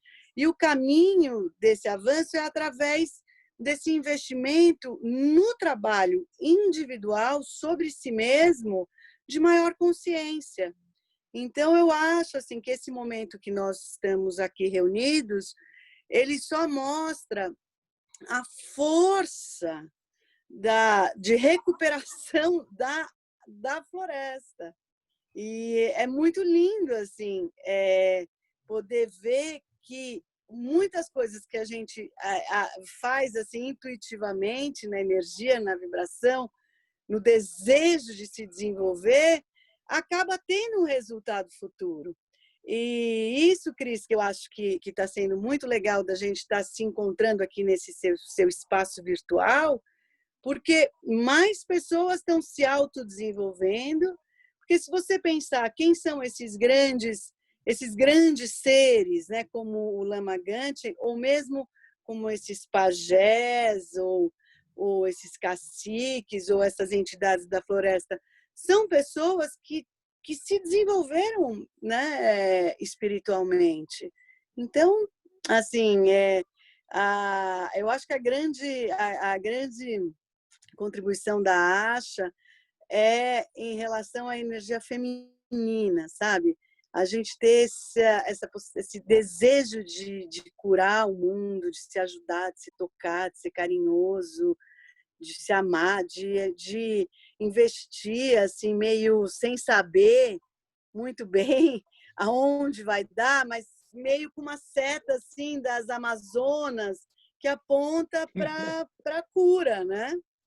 E vamos juntos, gente. É isso, tem muito trabalho. Legal, Débora. E aí, Gi, pode fazer a sua pergunta. Obrigada, Dé. Fala. Eu acho que também nada é por acaso, né? A gente estava lá em Albanhano com o Lama Gante em janeiro. E aí a Lama Caroline pediu para eu fazer uma apresentação sobre sustentabilidade. Assim, sem me avisar. Gisele, vem aqui e faça uma apresentação. E era para falar sobre... bom, eu trabalho com desenvolvimento de tecido, com design de tecido, né? Então, eu tenho formação de designer e formação de engenheira. Então, quando eu estou trabalhando com os designers, eles acham que eu sou engenheira. Quando eu estou trabalhando com os engenheiros, eles dizem que eu sou muito artista. Então, eu não sei muito bem o que eu sou.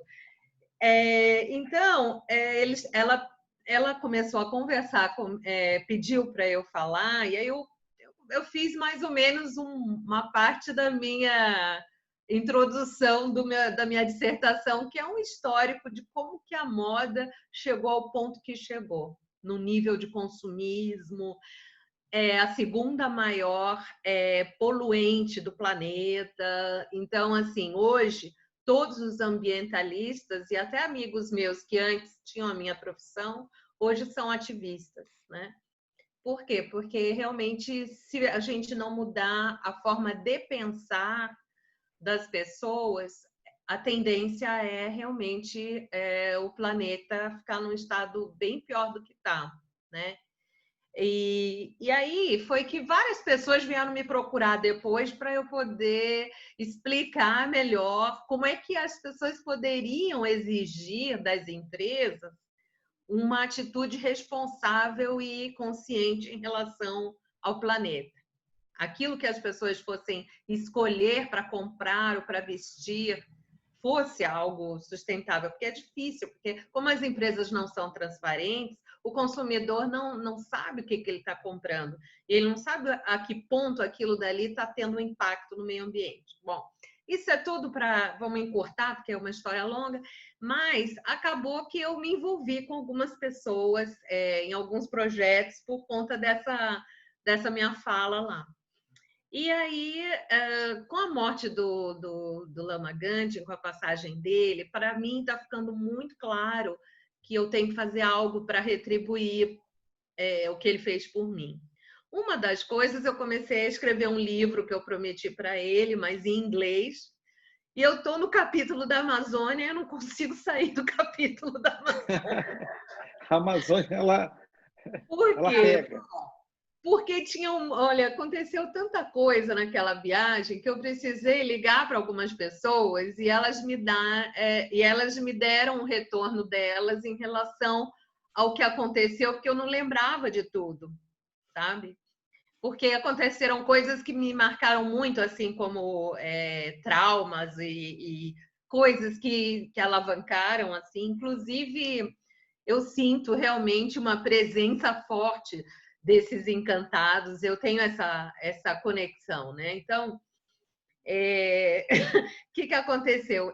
Agora eu estou me sentindo, além de envolvida com o tal do livro que o Lama Gandhi pediu para eu escrever em inglês, eu estou envolvida com uma história de desenvolver tecidos sustentáveis, tá? E aí, outro dia, vendo uma live de uma estilista chamada Flávia Aranha, ela começou a falar de fibras que estão sendo desenvolvidas na Amazônia, né? Eu estou tentando falar com ela, mas assim, a minha ideia é fazer realmente um trabalho que não só beneficie a região, mas que a gente consiga fazer algo independente, porque vocês sabem que a maior parte das nossas matérias-primas elas vão para fora, né?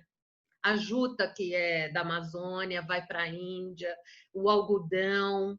Então, assim, nós não temos assim uma produção feita para cá.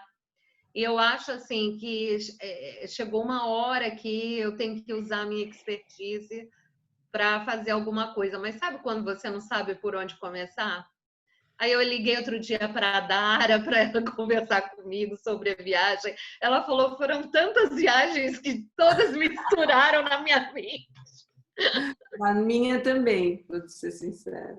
Então, talvez eu tenha que conversar com vocês em algum momento para ver aonde que está o fio da meada para eu realmente ir para a Amazônia e começar a fazer um trabalho em relação a um desenvolvimento de uma fibra. Vamos conversar, acho que tem caminho, sim, o Jackson, enfim, a gente pode conversar em outro momento. Fico feliz, Gi, que você está envolvida nisso. Você tem muita capacidade, né? Não foi à toa que eu falei de você. Eu vi que a Fê Sarmento está aqui também, não sei se ela está aqui ainda. Ah, a Fernanda está aí também? A Fê também tem um trabalho. Poderia... Oi, Fê. Professora, cadê você, minha querida? Design tá o Nelson também, né? Oi, Fê. Tudo bem, querida? Pessoal, tudo bom? Tudo ótimo. Cadê a Fê? As nossas doutoras aqui, né? Então, doutora Fernanda Sarmento. Só para dizer que... Quando a Gisele falou, eu pensei logo, eu anotei logo aqui, fibras. Eu sei que está tudo de outro jeito, mas também quando entenderem que a pandemia seguinte depende da floresta estar preservada, aí a gente vai entrar em outra fase, entendeu? Eu sei, até comentei isso, enfim, aqui em casa, pode parecer uma coisa alarmista, mas há muitos anos eu escuto, né, o Eugênio, que é infectologista, falar que conforme vai desmatando, vão saindo aí os vírus, enfim, as bactérias que você nunca está preparado para poder a tempo, né? Porque tem essa coisa da mutação. Então, é uma coisa séria, é uma coisa científica. Então, eu acho, além dessa coisa, ainda esse time aqui maravilhoso. Aliás, eu estou vendo um monte de gente super feliz que vocês estão aqui com a gente. Eu sei que a live está meio longa, já está terminando, aliás. Até eu vi a Tere está aqui, que está lá no Chile. Todo mundo aqui, muito, muito obrigada. Vi também, enfim, pessoas queridas. a Noêmia. Bom, mas deixa só, antes de passar, Débora, para a Fernanda, Uhum. deixa eu falar rapidamente o que a Gisele falou, né? Uhum. Realmente, minha querida, assim, esse emaranhado que é a Amazônia é muito complexo, né? Ainda mais com essa pandemia aí, ficou uma situação muito difícil. Mas eu acho que é essa possibilidade de criar uma nova narrativa de uma nova humanidade. Então, essa humanização, né? Que aí é esse encontro de uma nova ética, uma nova moral, uma nova forma de solidariedade. Que o que tinha até hoje, vai ter que ser reescrita, não tem jeito. Então, por exemplo, o trabalho com a Fernanda, a gente tem já um trabalho, eu sou consultor do projeto dela aqui, de ecodesign. Então, quando você falou das fibras para tecido, né, da juta, do algodão, então aqui no Tapajós a gente tem uma riqueza de grafismo, riqueza de simbolismo que a gente está fazendo com a Fernanda no laboratório de ecodesign. Aí realmente o que está faltando?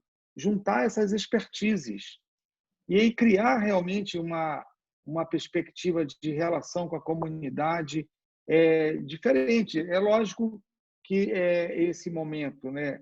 Essa percepção do ajudar.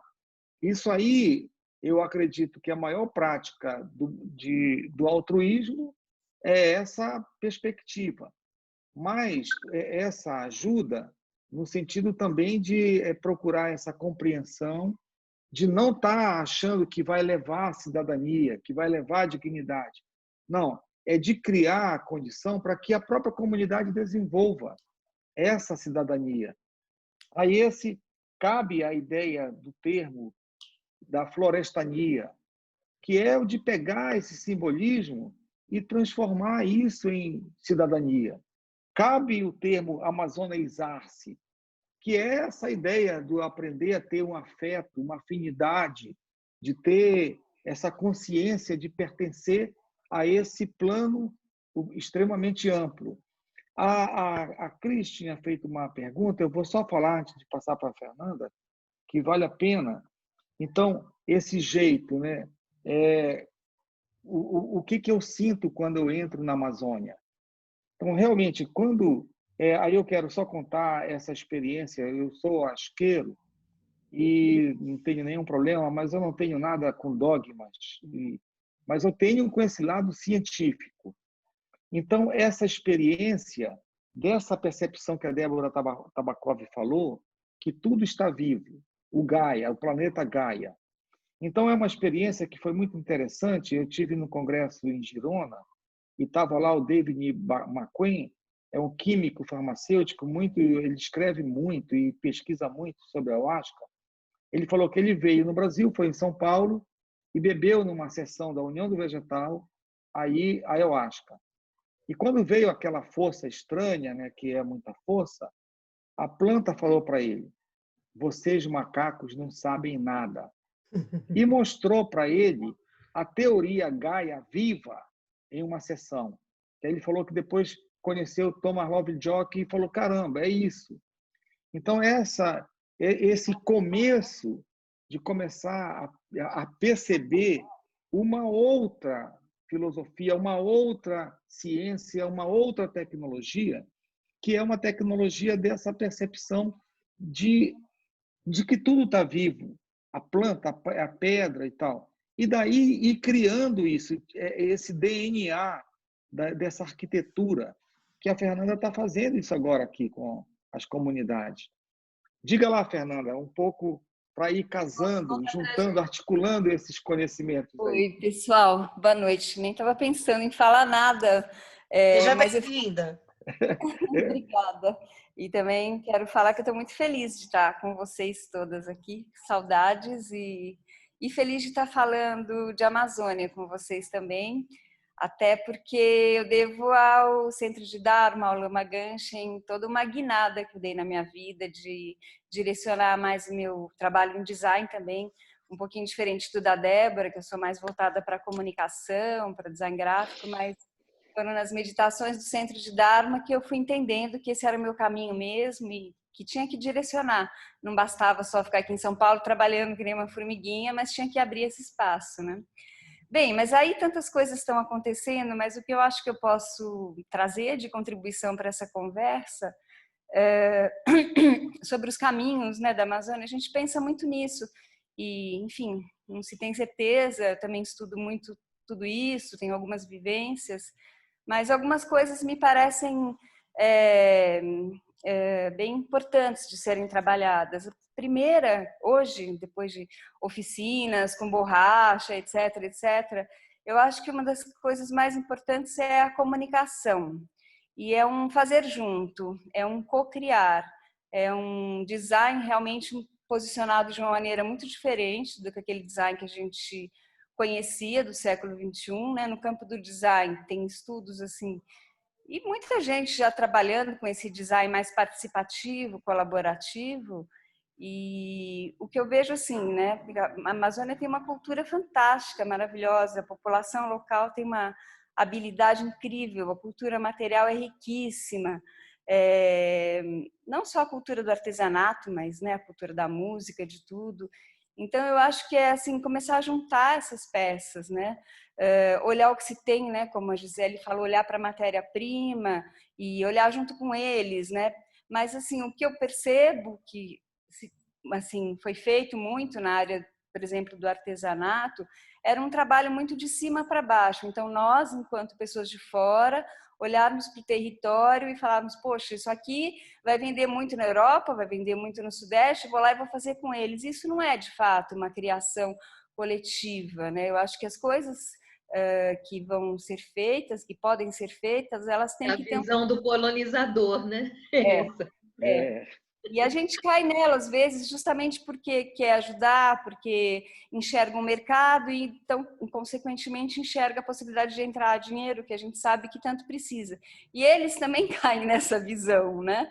Assim, eles também pensam, bom, se ali tem um mercado, eu tenho que me adaptar àquele mercado e fazer aquilo ali que vai me dar dinheiro, né? Mas eu acho que a ideia da inovação ela tem que ser significativa para eles. Então, ela tem que partir de uma raiz deles também, né? De um desejo, de uma identificação. E eu acho que aquilo que se produz, num primeiro momento, ele tem que circular no mercado local também. Porque, assim, eu por muito tempo eu fui sócia, né, da Arquidesign, publiquei muita coisa, também feita Brasil afora, e a gente viu todos esses projetos que nasceram de forma tão bonita morrer também, quando não teve mais o apoio do Sebrae. Então, deu para ver assim que não adianta você ter uma atitude só paternalista, ou ter um investidor, ou garantir um mercado inicial, porque isso é muito frágil. Na primeira ventania, na primeira tormenta, essas pessoas ficam na mão. E elas já não têm mais a vida que elas tinham antes, quer dizer, a gente induz elas a mudarem de vida, elas largam a roça, às vezes, para cuidar, sei lá, do artesanato, né, dando um exemplo, e depois fica mais difícil voltar para trás, né? Então, eu imagino que o ideal é uma combinação, onde o modo de vida consiga ser integrado também numa atividade, mas que tenha um espaço local, que ela não fique totalmente dependente de mercados externos. Não que eu seja contra, eu sou a favor, só que eu acho que o processo tem que ter começo e meio, pelo menos. Ele tem que iniciar de uma determinada forma, né? E eu acho que é bem interessante, pelas minhas experiências, tudo que eu envolvi o pessoal de lá criativamente é genial. Eles têm uma vocação, um desejo, uma vontade de criar, né? Aí eu acho que o discurso é muito assim, ver as referências dele, abrir também para outras referências, né? E aí, quais são esses critérios de referências que se levam, né? Na minha visão, os nossos critérios têm que ser relacionados a uma identidade cultural, a questões de sustentabilidade, e aí podem ter tantas outras, sei lá, né? Mas... Fê, muito legal você vir aqui na live. Legal. Né, Maravilha, Fê. Mandou?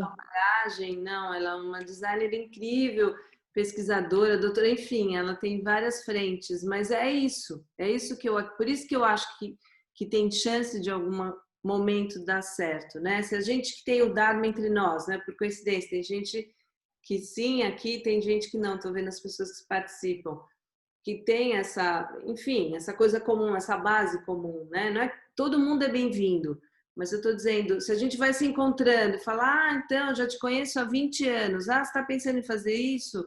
Vamos ver onde que pode encaixar, né? Quando você fala isso, Gi, sei lá, fui lembrando da fibra do curuá. Curuá que chama? Curuá. Sim, curuá.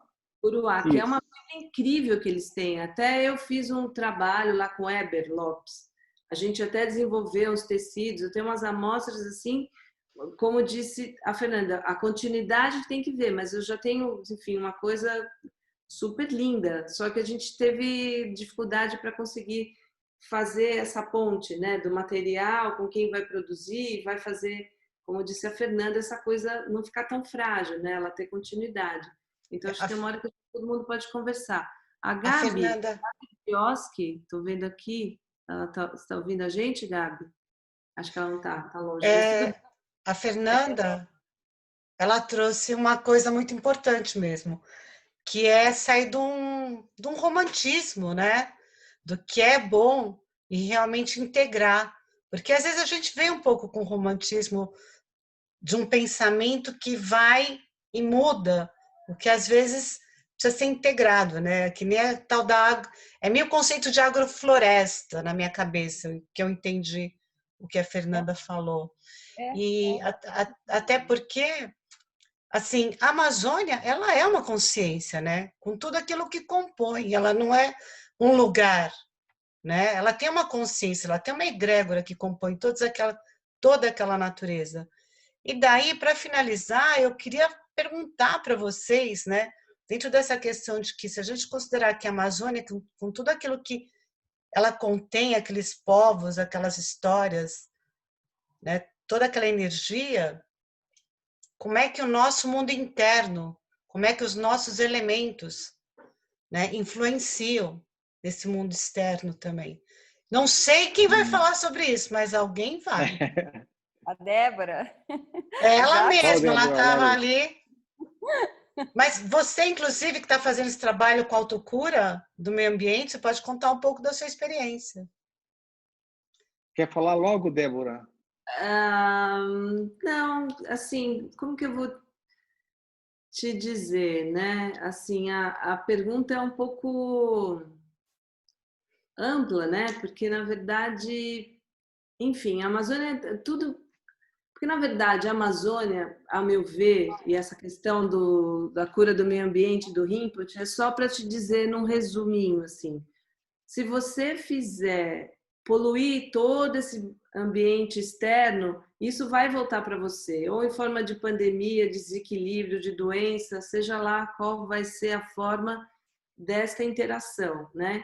Então, na verdade, isso o Rinpoche em 96 fez todo um tratado, lá um livro, enfim, nos explicando isso, que a gente se afetava com o que estava no ambiente e o ambiente também se afetava, né? Se a gente tem comportamentos de raiva, coisas negativas, assim, o Davi Yanomami fala, né? O homem branco, que ele chama todos nós, né? Que não somos indígenas. Mesmo eu cheguei para ele, nossa, Davi, eu tenho sangue indígena. Ele falou, o seu avô raptou sua avó. Tipo assim, você nem indígena sai da minha frente. Não, é um amigo querido, mas ele é bem um pouco direto. Então, eu não faço parte dessa categoria indígena. Então, vocês brancos, eu incluída, vocês vão entortar o planeta, entendeu? Porque eu acho que muito denso. Vocês são muito pesados, então toda essa densidade, né, vai entortar o planeta. Então, enfim, eu acho que, sobretudo, a mensagem do Rinpoche era essa, né? Como é que eu faço? Que você vai ajudar o que está fora. Desde isso, né, que eu estou vendo aqui tanta gente que se inspira e tem a vida dedicada à Amazônia, toda, de certa forma, a essas questões, né? Você se sensibiliza. E, ao mesmo tempo, é uma troca constante. A floresta também vai te devolver. Eu sinto, se eu faço em São Paulo coisas que têm a ver com a Amazônia, de repente eu olho o escritório, sei lá, parece que entra água, floresta, árvore, é uma coisa... O ambiente vem até você, entendeu? Ele está junto. Então, sobretudo, eu acho que o Rinpoche, de forma brilhante, né? Tem todos esses links lá para estudar. Ele explica cada elemento, essa interação, e é bem isso. Nós dependemos dela e ela depende da gente. É uma coisa que está junto, né? É uma questão de consciência, sobretudo. É um pouco do que a Débora Taba falou sobre somos todos natureza, né? Uhum. Acho que nesse nível nós somos todos natureza. E aí, Jackson, você conseguiu se acertar aí que você estava chamando? Eu saí aqui. É porque realmente eu quero falar um pouco esse lado da própria pesquisa que eu estou fazendo com o Nasso Reiki, autocura tântrica Autocura do do meio meio ambiente. ambiente, isso. Então, eu vou tentar compartilhar aqui a tela novamente. Vou compartilhar, só um minuto. Acho que vai dar. Aqui, né? Então, essa pesquisa que a gente está fazendo, e aí essa base, né, que eu Coloque em acho que é modo muito apresentação, importante, Jackson. é muito importante que a gente internalizar isso, né? E é essa frase do Lama Gante, que a paz individual é a base mais sólida para a paz mundial. Então, esse campo, né, de a gente estar, eu estou hoje participando, tenho já definido uma metodologia de aplicação, né, de autocura em diferentes ecossistemas, criando toda uma forma de percepção de como que a gente pode estar aplicando e como que pode realmente estar tendo evidências de um processo diferenciado, de as coisas estarem mudando. Então, eu já tenho toda uma concepção metodológica, um desenho, com isso que eu quero começar a aplicar aqui. E só um minuto. Mas a gente fez também um formulário, eu acho que saiu daqui, não sei, mas também para começar a ter essa percepção, e aí é uma pesquisa mesmo, de verificar como que as pessoas, e aí eu quero fazer isso da forma mais simples, e eu quero a ajuda de vocês mesmo, a forma mais simples que a gente possa ter de uma pessoa começar a aplicar, a receber pelo WhatsApp, alguma forma eletrônica, a autocura, com o que foi feito o vídeo lá com o Lama Gante e tal, Lama Michel.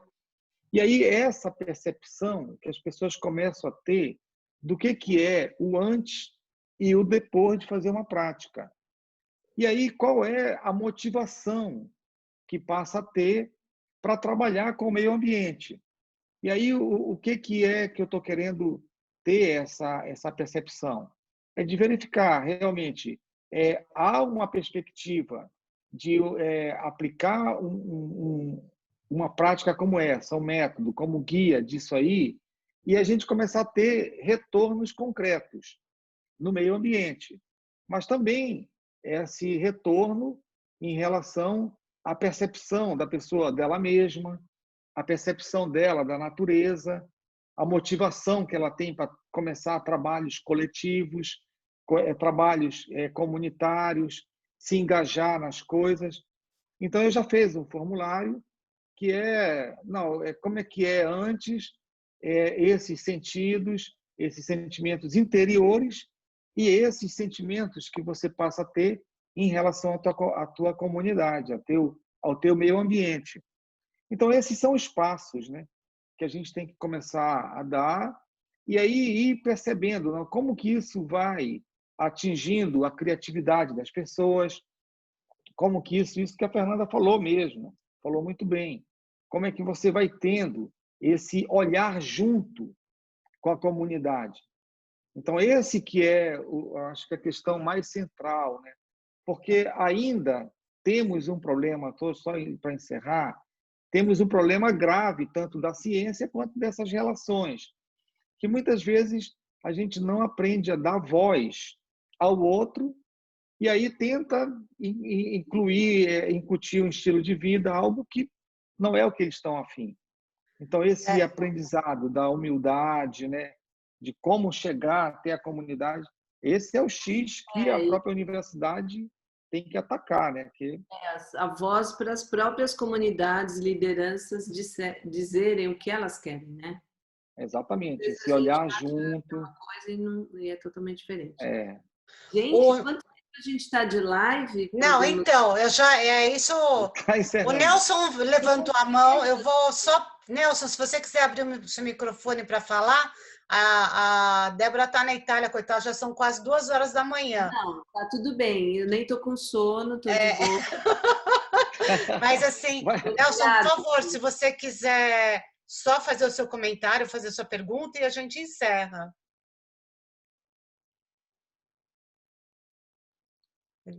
Oi, boa noite para todo mundo. Oi, Nelson. Tudo bem, Jackson? Prazer te ver, meu amigo. Pô. Oi, querido. Tudo bem, Nel? Olha, só para te saber, Nelson, o nome dessa árvore aí chama-se francisqueira. Francisqueira. Muito bonita, por sinal, né? Muito bonita. Vou tirar. Eu queria agradecer a todo mundo, dar um parabéns para o Jackson, muito boa a explanação, e queria dar uma boa noite para todo mundo. Ok. Era só aí? Então tá bom. Alguém mais? Dou-lhe uma, dou-lhe 2, dou-lhe 3. Eu estou vendo a Beatrix, é você que está aqui, Beatrix? Oi, Beatrix. Ela está sem microfone, ela já falou que ela está sem microfone. Tá bom. Então, é o seguinte, agradecer todo mundo que eu estou vendo aqui, eu fiquei super feliz, um beijo grande, assim, para todos que ficaram, né, nessa live, que foi super especial, agradecer a oportunidade de estar com a Cris, Jackson, foi ótimo. Adorei a participação. Eu que agradeço, gente. Vocês, a Fê, Gi, Dé, Nel, super bacana. E falar isso é um assunto que não termina, né? Na verdade, eu acho que viu uma sugestão, Cris, de chamar outras pessoas, né? Para continuar com esse tema da Amazônia. Eu acho muito importante esse tipo de conversa nesse ambiente, né? Da tua sala. Então, muito, muito obrigada. Você quer falar alguma outra coisa que você estava falando aí? Não, eu estava só... Porque a Beatrix, ela está sem o microfone, mas ela escreveu um texto aqui. Vocês gostariam que eu lesse? É bem rapidinho. Pode claro. Nossa. Então, aí eu vou ser a sua voz, hein, Bia? Que responsabilidade, hein? Então, a Beatrix escreveu assim, que ela está adorando o encontro e que ela está sem microfone. Vou ler como ela escreveu. Estou sem microfone aqui, mas vou escrever o meu relato. Se alguém puder ler, eu agradeço. A Asha foi responsável por apenas a melhor experiência da minha vida. Uau. Ter ido para a Amazônia, para mim, foi um verdadeiro despertar. Uma coisa que fica até difícil de explicar em palavras, porque foi algo que me tocou muito em sentimento. Foi uma experiência maravilhosa e nada artificial, como costumam ser algumas dessas experiências mais turísticas previamente organizadas. A Amazônia é um lugar muito forte, em muitos sentidos. E estar com as pessoas do grupo, que foi formado pela Asha, fez com que essa força fosse potencializada. A presença da Lama Caroline, sempre nos guiando e nos ensinando, foi essencial também. Foi muito importante para lidarmos da forma mais bonita com tudo que estava lá. Foi um verdadeiro sonho para mim. Só tenho a agradecer a todos vocês pela experiência maravilhosa. A Débora e o Jackson sabem bem como foi bom para mim, de tanto que eu não parei mais de falar sobre isso desde 2017. A gente está na hora de contar. É isso, Beatrix. Obrigada. É isso aí, Beatrix. Cris, eu quero te indicar para você convidar a Beatrix, que eu quero ouvir muito a experiência dela na Amazônia. Ela teve uma relação com os xamãs muito real. Os xamãs ajudaram muito ela. E eu quero que você me leve para conhecer o cara do copo, o senhorzinho do copo. Fala para ele que ele não pode morrer enquanto eu não for para lá. Não, ele vai chegar. É o nosso Nostradamus da Amazônia, entendeu? Ele chega aos 100 anos numa boa. Ele continua, ele vai continuar. Vamos lá, seu Chutico. E eu acho que a grande mensagem é que todos esses caminhos, né, espirituais vão sempre levar à preservação, à vida, a compreensão que a gente realmente é parte de tudo isso, não tem nada separado mesmo, né? E se a gente se achar melhor, quem vai se dar mal somos nós mesmos, né? Então, gente, muito obrigada. Um beijão para vocês. Foi ótimo. Isso Boa vai noite. continuar, hein? Até a próxima segunda. Boa noite. Obrigada. Tchau, tchau, gente. Tchau. Tchau. Tchau, tchau, gente.